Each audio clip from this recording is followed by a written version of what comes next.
Pasca gempa bumi berkekuatan 6,2 SR yang berpusat di Pasaman Barat, terjadi kemunculan lumpur air panas di Nagari Ganggo Hilia, Kecamatan Bonjol, Kabupaten Pasaman, Sumatera Barat, Jumat, tanggal 25 Februari tahun 2022. Lumpur air panas itu diduga keluar karena guncangan gempa yang membuat gesekan sehingga mengaktifkan Gunung Pasaman.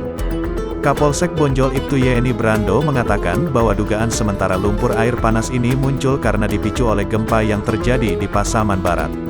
Saya rasa ini terjadi karena gempa sehingga menyebabkan ada gunung yang aktif.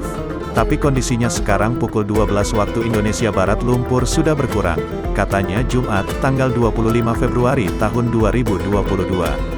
Lumpur air panas itu menurut keterangan Ibtu Yeni Brando muncul pukul 9 waktu Indonesia Barat setelah gempa terjadi. Lumpur air panas itu muncul dari tengah jalan serta lantai posyandu yang terletak di sekitar kawasan Nagari Ganggo Hilia. Ada satu posyandu yang terdampak di sana. Lumpur air panas itu muncul dari bawah lantai hingga merembes ke permukaan dan seluruh ruangan, jelasnya. Saya rasa ini adalah uap panas ini muncul dari Gunung Pasaman.